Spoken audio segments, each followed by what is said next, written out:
And welcome back to College Crossfire, and we have finally reached it. It is the finals of our Tournament of Champions, and it's Adam Beard going up against Julian Owens. So let's go ahead and get this going right here. Now, there was a little bit of a stir-up last week whenever Colorado head coach John Hembree was fired, and legendary Colorado coach Bill McCartney said that he did not have enough time to get the things done at the program. Now, McCartney also pointed out the fact that black coaches do not traditionally get the same opportunities as white coaches, since former Colorado head coach Dan Hawkins got 5 years of mediocrity at Colorado. At the same time, though, Louisville head coach Charlie Strong had been offered, or had emerged, as the front runner for the head coaching job at Tennessee. Now, he has hence declined, but had the option. Now, do you think that McCartney has a point here about black coaches not having enough of an opportunity? Adam, we'll go ahead and start with you.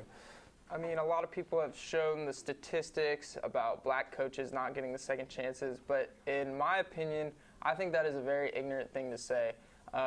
Look, the guy went 1-11 this past season for his football team. That's not good for anyone, black, white, purple, I don't care what color you are. I don't think this is a race thing, and I don't think this whole coaching debacle is a race thing. I think it just has to do with performance of your football team, the mentality of your football team, where your football team is headed. Obviously, Colorado was not headed in the right direction under this coach, and I just think the whole race thing, it doesn't play a factor like this guy said it did. All right. Julian, what do you make of this? I have to agree with Adam. I think it's just ignorant for him to say that, because think of it. Strong he's in Louisville, and he just has a tremendous head coaching game, and they just don't want to get rid of him just because he has a tremendous whole coaching game. But like he was saying, you go 1-11. For any coach, that's horrible. You can't have a 1-11 team and think that you're going to have your coaching job. Just like and going back to pros, if Mike Tomlin went to Eagles and still had like a 3-9 or 3-13 season right now, we all know that his season would be gone by now. But with like all that, Mike Tomlin is in the Steelers. He has a tremendous team right now. You have Lovie Smith is the Bears. He has a tremendous team. He actually went to the Super Bowl and actually almost won. But it's just the fact that it's just an ignorant comment that he just had to say, and it was just wrong for him. All right. So both of you think that there was just no merit. But, I mean, even after 2 seasons, you don't think you want to give a guy just maybe another season to try and see if he can turn the program around, especially when he had to play a lot of young players this season? No, and you can understand that. I'm just saying I don't think it has to do with race. I think the whole race thing kind of is a little bit ignorant, but really, and I don't think it has to do with race. I just think it has to do with the person, and I don't think Colorado thought this person was going to lead them to victory. All right. I like it a lot. Going to go ahead and give the point to Adam here on this one. All right. And this is our last question now, guys. So I want to know, after being named the unanimous SEC Player of the Year, is Johnny Manziel going to be the first freshman to win the Heisman Trophy? Julian, let's start with you. I hate to say it coming out of my mouth. I'm a diehard Texas fan. I had to say Johnny Manziel might win this one. I think he's going to, because think about it. For Tim Tebow and Cam Newton, they both had won all-purpose yards in the SEC, and they both nationally won the Heisman the following weeks after. Johnny Manziel has blown out both of their records with 4,600 yards, all-purpose yards in SEC, and not to give him the Heisman would be almost an insult to him. All right, Adam, what do you think? It's a tough competition this year. I mean, either way you look at it, Manti Te'o or Johnny Manziel, I mean, it's going to be a first. It's either going to be a defensive player winning it or a freshman, and that would be cool to see. Manti Te'o's had a great story. You look at the death of his grandparents and his girlfriend, all within like the same stretch of time, and him leading his team to a BCS championship. That's pretty incredible, and to have 7 interceptions, something that linebackers really don't do too often.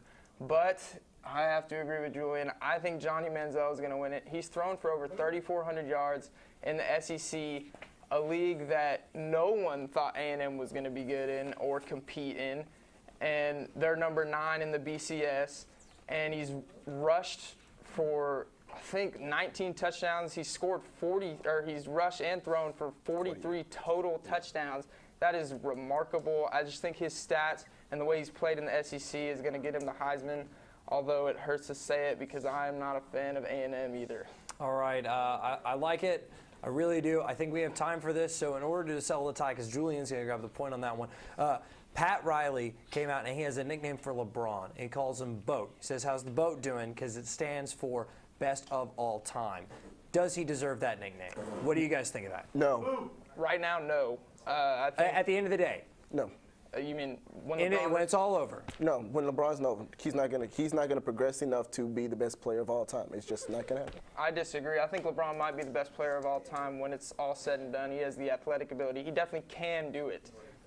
He's got all the pieces around him. He can score. He's got the physical ability. I think he can do it. So, yes, I think he is a BOAT. Julian, last counter argument. I think not, because it took him almost 8 years to get a ring, and I think that he had to go to another team to get it. And Kobe had stayed with Lakers. Michael Jordan stayed with them, and they became the team. They let the team evolve around them and make the biggest comeback in the LeBron will be teams. better than Kobe Bryant by the end of his time, I believe. Might. No, he will. Okay. All right. This is a tough one.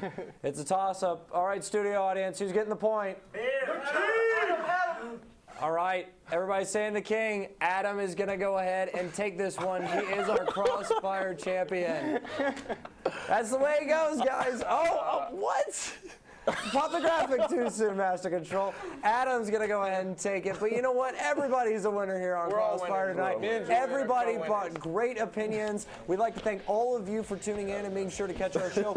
We are going to have one more show. It might be a little bit of a special surprise. We're going to try and maybe get ourselves out of the studio here, so be sure to stay tuned in for that. We'll keep you posted, so follow us at College X Fire to let you know when our next show is.